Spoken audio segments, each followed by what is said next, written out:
Thank you very much, Mr. Speaker. Thank you for your words, for your courage and for your commitment to peace and parliamentary democracy. I give the floor now to the President of the European Council, Charles Michel, for his statement.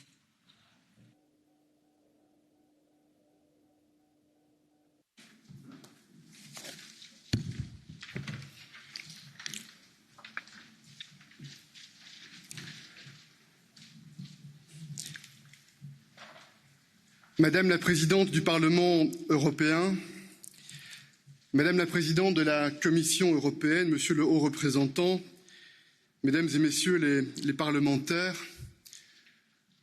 très cher Président ukrainien, cher Volodymyr Zelensky, très cher Président du Parlement ukrainien, les mots que vous avez exprimés transpercent nos âmes et nos cœurs et nous font mesurer la gravité et le sérieux du moment, nous font mesurer la gravité et le sérieux de l'enjeu, la gravité et le sérieux des décisions que nous allons devoir prendre ensemble. Parce que, à nouveau, le sang et la guerre sont sur le sol européen. 5 days ago, Vladimir Putin launched a brutal, massive invasion of Ukraine, an unjustified and unprovoked war based on despicable lies, and he did it only for one reason. Because you, dear Volodymyr Zelensky, you, dear people of Ukraine, in Maidan, you made the choice of freedom, democracy, and rule of law. And dear colleagues, it's not only Ukraine that's under attack. International law, rules-based international order, democracy, human dignity are also under attack. This is geopolitical terrorism, pure and simple.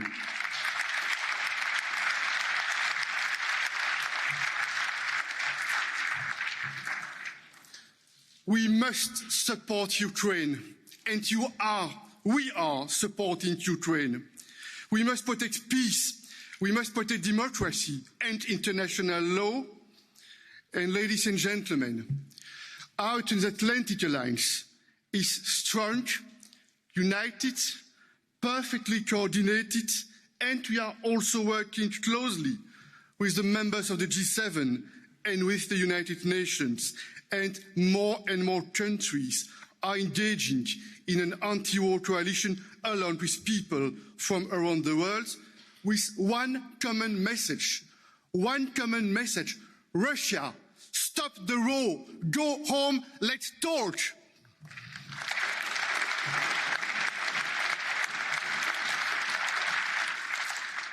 We are putting maximum pressure on Russia and its leaders. We are stepping up to support Ukraine and the Ukrainian people. I salute with all of you, President Zelensky and the brave people of Ukraine for their courage and composure. And it's also our duty to rise to this historic moment. Ladies and gentlemen, we promised together that we would react quickly, that the consequences for Russia would be massive and severe. And our actions have matched our words. We have responded with massive and unprecedented sanctions. We imposed sanctions on political and military leaders, on oligarchs, on Vladimir Putin, on Sergei Lavrov. We are also taking powerful measures to severely restrict the use of the foreign currency reserve of the Russian Central Bank. We are excluding key Russian banks from the SWIFT system. And we are also imposing severe sanctions on key sectors of Russia's economy. Mais mesdames et messieurs, nous devons être honnêtes et francs les uns par rapport aux autres. Ces sanctions signifieront aussi un coût pour nous-mêmes. Et ce coût pour nous-mêmes, nous devons l'assumer. Nous devons l'assumer parce que ce qui est en jeu, ce sont nos valeurs, nos convictions et notre avenir commun.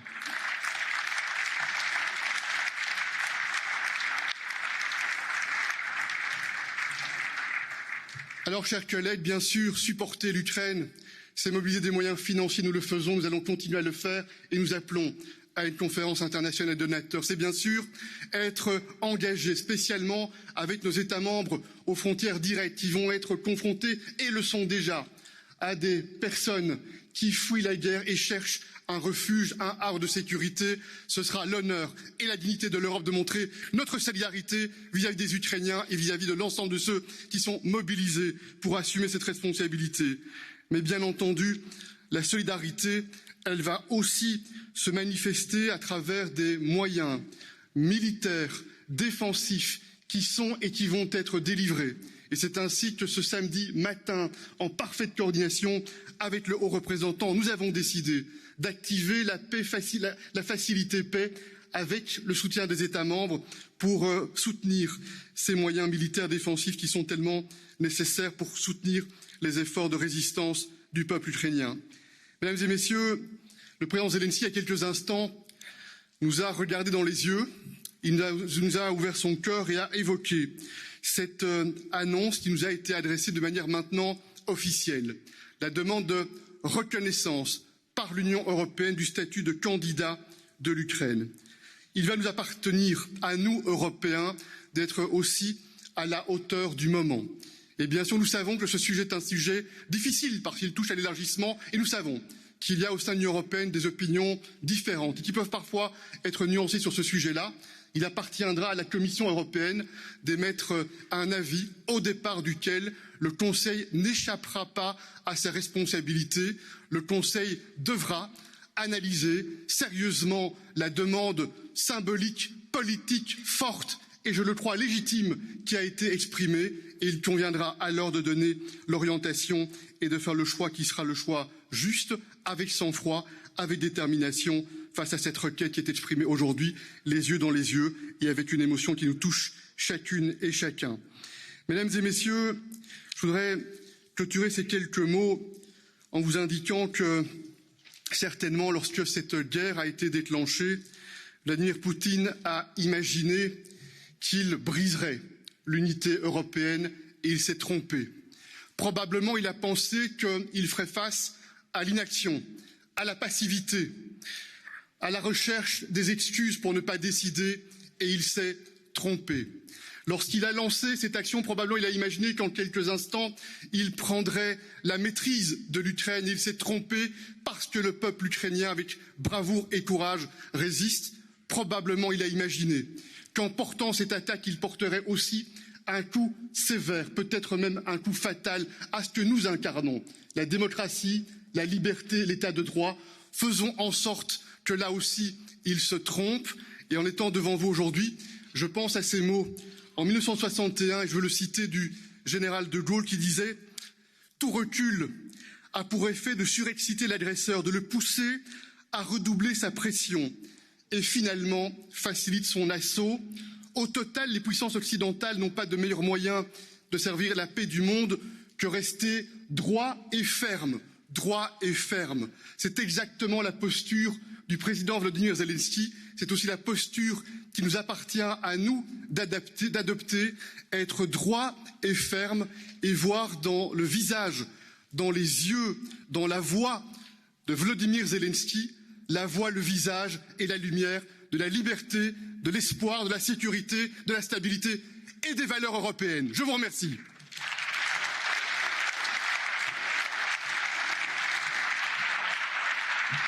Thank you.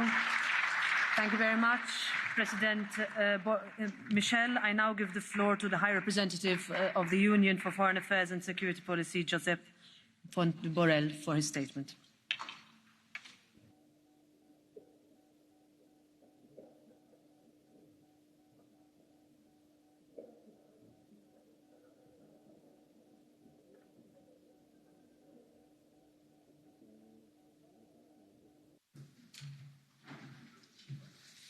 Monsieur le Président du Conseil européen, Madame la Présidente du Parlement européen, Madame la Présidente de la Commission, Président Zelensky, Président du Parlement ukrainien, dear members of the European Parliament, I will try to share with you my thoughts on the meaning of the tragic events that we are living and the provisional lessons that we can draw from them, especially for the common security and defence policy, which I had the honour to try to develop, and remains an intergovernmental policy, a policy which is yet in the hands of the member states, but cannot be implemented efficiently without the strong cooperation of the Commission competences. I think this is the moment in which the geopolitical Europe is being born. Ça, c'est l'acte de naissance de l'Europe géopolitique. Le moment où nous prenons conscience des défis auxquels nous faisons face, le moment auquel l'Europe doit faire face à ses responsabilités, le moment où nous prenons conscience que, pour la première fois depuis la fin de la Seconde Guerre mondiale, un pays invade un autre, et ce pays, il a de l'arme nucléaire, c'est qu'on monte sa capacité d'intimidation. Ça me fait malade de penser à l'analogie historique que ces événements ont par rapport au début de la Deuxième Guerre mondiale. But it is really the return of tragedy to which Europe is being confronted today. The return of tragedy, far from frightening us, should galvanize us. First, because it believes the idea that the European project had lost its momentum because the horizon of the war has been faded. Unfortunately not. This reminds us that the evil, the tragedy and the war never fade away. And it's about the relationship with war, with the use of force, with the violence, who have been debating here. We have been debating for years to find out can Europe can counter it. And this is why in the recent years we have talked more about defence issues than in the past, and we have begun to set up joint military programmes. Well, that's why the European Parliament itself has voted to set this European Defence Fund, and the Member States has created this European Peace Facility that now we are mobilising in order to provide arms to Ukraine. The European Council in the next weeks will adopt the strategic compass, and with the invasion of Ukraine by Russia, we must amplify our reflection, adjust our means, and anticipate our responses. Because one of the lessons that we have to learn from the invasion of Ukraine is that more than ever, Europe must to think strategically about itself, its environment, and the world. This is no longer a luxury, it's a necessity. Europe must amplify its reflection on security issues, and the European Parliament has had an important role to play in this regard.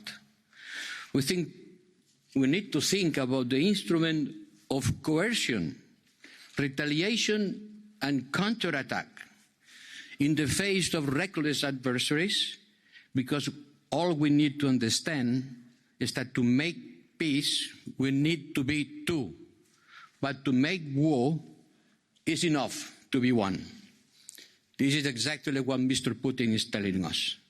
And that's why we have to increase our deterrent capacity a lot.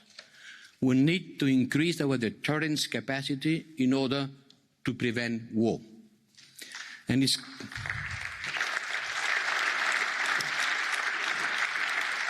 clear that our deterrent has not been strong enough to stop Mr. Putin's aggression. But since this aggression has started, we have reacted in the last few days in a way that Mr. Putin didn't expect. And we are showing him that we will never sacrifice our freedom and the freedom of others on the altar of our well-being and prosperity. Being president of this parliament in 2007, I had the opportunity to tell to Mr. Putin eye to eyes on the aftermath of the killing of a journalist, Anna Politkovskaya. I told him, we are not going to change human rights by your gas. And this is the moment to repeat and to act on that. We will not share, we will not abandon the defense of our human rights and freedom because we are more or less dependent on Russia. And we have to start working quickly, as the Commission has proposed, in order to cancel this dependency.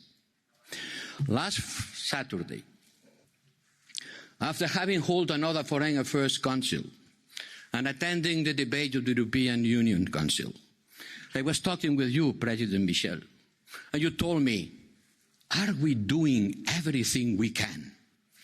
Is there something more than we can do? Is that enough? Are we so powerless? And you told me, think, do, act. We have to push member states in order to adopt decisions on SWIFT and to take Russia out of the financial system. Think about how can we arm Ukraine, not country by country, one after all, in an uncoordinated manner. And you encouraged me to talk with member states again. In few hours, we agreed on using this European Peace Facility in order to bring financial support and coordinate member states on arming Ukrainian army and people. In less than 24 hours, another taboo had fallen. And the President of the Commission immediately, showing a strong leadership, started working in order to get an agreement with our international partners in order to make possible to switch off Russia from the financial system. And you know what? Now, half of the reserves of the Central Bank of Russia are completely out of their control. They are frozen. Do you imagine? This is the coercion capacity. 3 days ago it was impossible, and now it's possible, and they start feeling the consequences in terms of inflation and the fall of their currency. Yes, we have capacities. We have mobilized these capacities, and we have to continue doing so, putting together the capacities of the member states and the European Union. I want to remember you that the European Peace Facility is not part of the budget that you vote. It is another budget. It's an intergovernmental fund managed by the member states, because we claim that we, European Union, were a peaceful force and we cannot provide arms to anyone else. Yes, we can. Yes, we have done. On the next budget, think about it. When you vote the next budget, use your budgetary capacity. You have the budgetary capacity of this institution to put the ways and means in order to face the next crisis and the next Russian aggression. We are also working, on est en train de travailler dans le domaine international pour bâtir une coalition pour condamner la Russie dans les Nations Unies. Elle n'a pas eu un seul vote à faveur. Tout le monde a voté contre, et quelques abstentions qui sont très significatives. Ha habido países tradicionalmente aliados de Rusia que no han votado a favor suyo, se han abstenido. Y ahora hay que construir una coalición internacional para que en la próxima Asamblea General de las Naciones Unidas sea el mundo entero el que condene al agresor. Nadie puede mirar de lado. Cuando un potente agresor agrede sin justificación alguna a un vecino mucho más débil, nadie puede invocar la resolución pacífica de los conflictos. Nadie puede poner en el mismo pie de igualdad al agredido y al agresor. Y nos acordaremos de aquellos que en este momento solemne no estén a nuestro lado.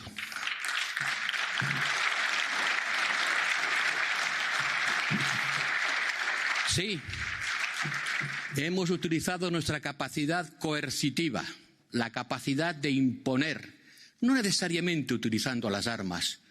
Cuando digo que Europa tiene que ser un hard power, la gente piensa únicamente en el poder militar. No, el hard power se ejerce de otras muchas más maneras. La capacidad de condicionar, la capacidad, the coercive capacity, La capacidad de imponer al otro otra conducta no se hace solamente con las armas, se hace, como ha propuesto la Comisión, de una manera extraordinariamente eficaz, gracias, señora presidenta. Y como usted ha impulsado en los debates del Consejo Europeo, gracias, señor presidente, tomar medidas como estas, que parecen de papel, que desde luego no movilizan misiles, pero que tienen un efecto trascendental sobre la solvencia de un país e impide que Rusia vaya a gastar el dinero que pagamos por su gas para alimentar la guerra. Esto es, creo, señoras y señores diputados, la lección más importante que tenemos que extraer de estas trágicas circunstancias. Que no podemos seguir confiando en que apelar al Estado del Derecho y desarrollar relaciones comerciales van a convertir al mundo en un lugar pacífico donde todo el mundo evolucionará hacia la democracia representativa. Las fuerzas del mal, las fuerzas que pugnan por seguir utilizando la violencia física como una forma de resolver los conflictos siguen vivos y frente a ellos tenemos que demostrar una capacidad de acción mucho más poderosa, mucho más consistente y mucho más unida que la que hemos sido capaces de hacer hasta ahora. Hemos hecho mucho y hemos sin duda asombrado al mundo y sorprendido a Putin con una capacidad de reacción rápida y unida. Hay que seguir en este camino. Y este acto, este momento parlamentario, donde ustedes con sus aplausos quieren dar ánimos a las instituciones europeas para seguir en el camino que hemos emprendido, puede ser el momento en que los europeos entiendan que el mundo en el que viven es un mundo peligroso y para hacerle frente hace falta que refuercen su unión. La pandemia abrió la puerta a acciones innovadoras. La pandemia nos ha impulsado por el camino de unirnos más para hacer frente a los virus.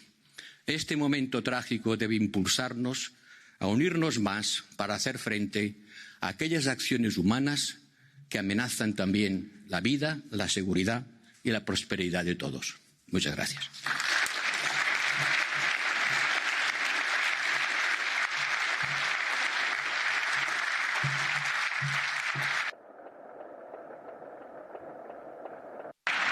Thank you very much. Thank you very much, High Representative. I now give the floor to the President of the European Commission, Ursula von der Leyen, for her statement.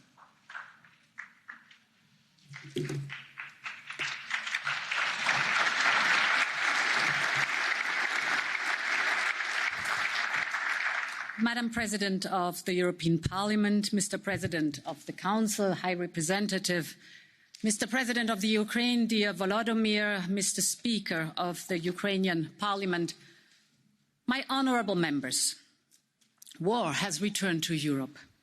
Almost 30 years after the Balkan Wars and over half a century after Soviet troops marched into Prague and Budapest, civil defence sirens again went off in the heart of a European capital. Thousands of people fleeing from bombs camped in underground stations, holding hands, crying silently, trying to cheer each other up. Cars lined up towards Ukrainian western borders. And when many of them ran out of fuel, people picked up their children and their backpacks and marched for tens of kilometers towards our union. They sought refuge inside our borders because their country wasn't safe any longer. Because inside Ukraine, a gruesome death count has begun. Men, women, children are dying once again because a foreign leader, President Putin, decided that their country, Ukraine, has no right to exist. And we will never, ever let that happen and never, ever accept that.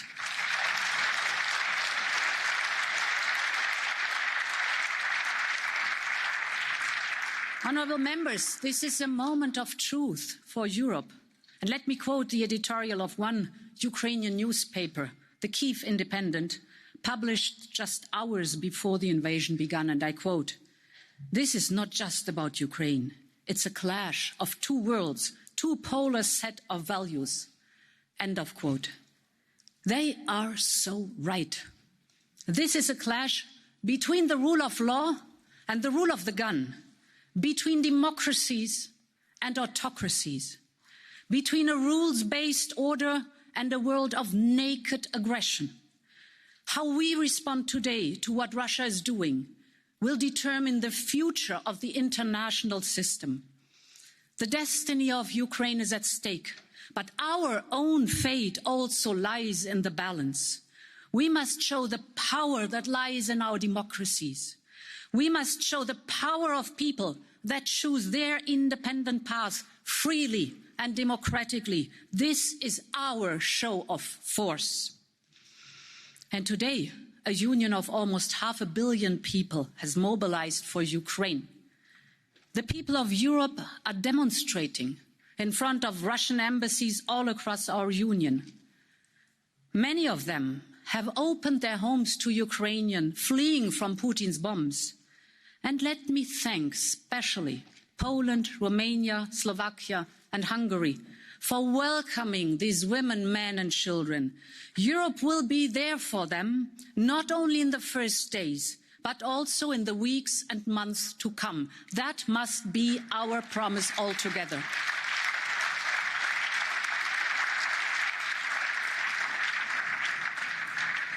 And this is why we are proposing to activate the temporary protection mechanism to provide them with a secure status and access to schools, medical care and work. They deserve it.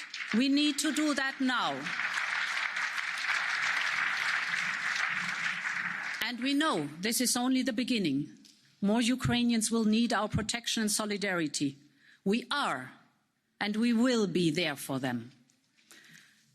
Our union is showing a unity of purpose that makes me proud.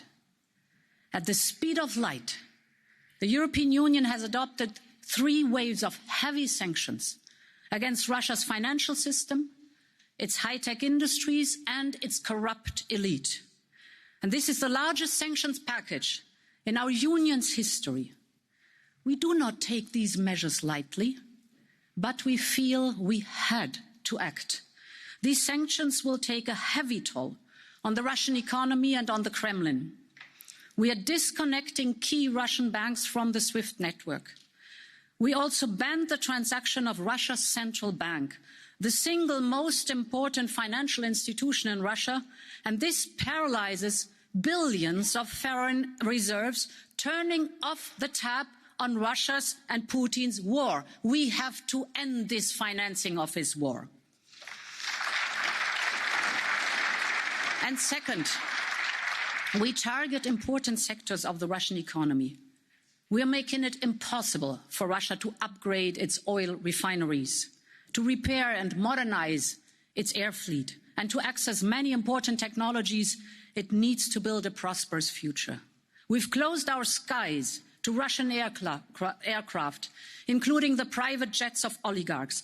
And make no mistake, we will freeze their other assets as well, be it yachts or fancy cars or luxury prosperities. We'll freeze that all together.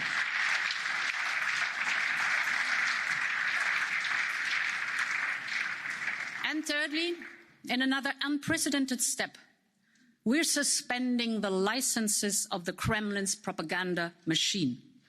The state-owned Russia Today and Sputnik and all of their subsidiaries will no longer be able to spread their lies to justify Putin's war and to divide our union.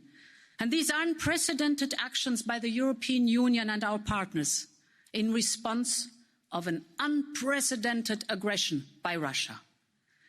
Each one of these steps has been closely coordinated with our partners and allies, the United States, the United Kingdom, Canada and Norway, but also, for example, Japan, South Korea and Australia.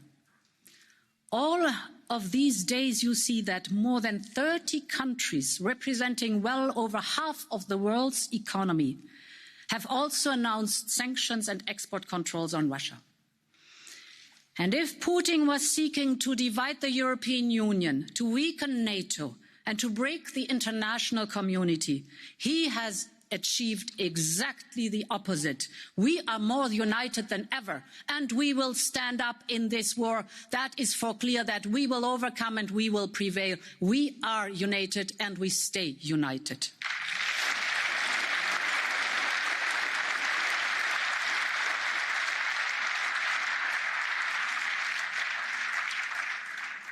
Honourable members, I am well aware that these sanctions will come at a cost for our economy too. I know this, and I want to speak honestly to the people of Europe. We have endured 2 years of pandemic, and we all wished that we could focus on our economic and social recovery. But I believe the people of Europe understand very well that we must stand up against this cruel aggression. Yes, protecting our liberty comes at a price, but this is a defining moment, and this is the cost we are willing to pay, because freedom is priceless, honourable members. This is our principle. Freedom is priceless. Our investments today will make us more independent tomorrow. And I'm thinking first and foremost about our energy security. We simply cannot rely so much on a supplier that explicitly threatens us. And this is why we reached out to other global suppliers, and they responded. Norway is stepping up. In January, we had the record supply of LNG gas. We're building new LNG terminals and working on interconnectors. But in the long run, it is our switch to renewables and hydrogen that will make us truly independent. We have to accelerate the green transition, because every kilowatt hour of electricity Europe generates from solar, wind, hydropower or biomass reduces our dependency on Russian gas and other energy sources. This is a strategic investment. And my honourable members, this is a strategic investment because on top, less dependency on Russian gas and other fossil fuel sources also means less money for the Kremlin's war chest. This is also a truth. We are resolute. Europe can rise up to the challenge. The same is true on defence. European security and defence has evolved more in the last 6 days than in the last 2 decades. Most member states have promised deliveries of military equipment to Ukraine. Germany announced that it will meet the 2% goal of NATO as soon as possible. And our union, for the first time ever, is using the European budget to purchase and deliver military equipment to a country that is under attack. 500 million euros for the European Peace Facility to support Ukraine's defence. As a first batch, we will now also match this by at least 500 million euro from the EU budget to deal with the humanitarian consequences of this tragic war, both in the country and for the refugees. Honourable members, this is a watershed moment for our union. We cannot take our security and the protection of people for granted. We have to stand up for it. We have to invest in it. We have to carry our fair share of the responsibility. And this crisis is changing Europe. But Russia has also reached a crossroad. The actions of the Kremlin are severely damaging the long-term interests of Russia and its people. More and more Russians understand this as well. They are marching for peace and freedom. And how does the Kremlin respond to this? By arresting thousands of them. But ultimately, the longing for peace and freedom cannot be silenced. There is another Russia besides Putin's tanks, and we extend our hand of friendship to this other Russia. Be assured they have our support.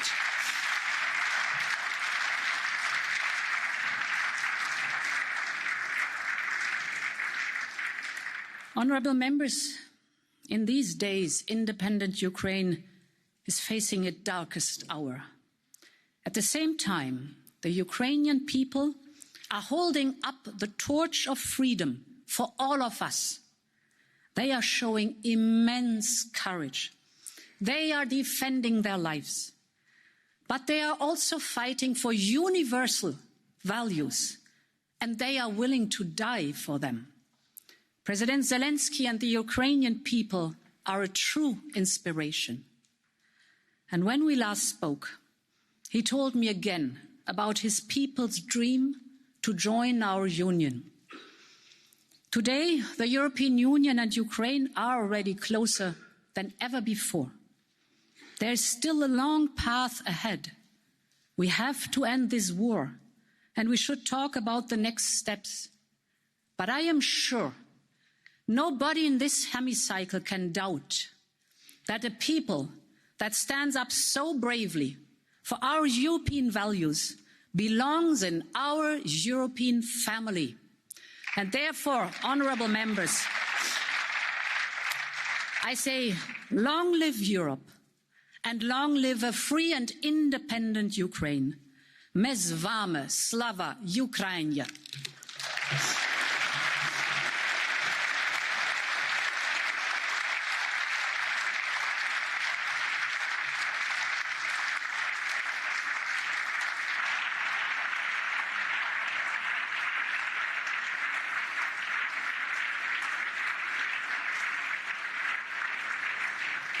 Thank you.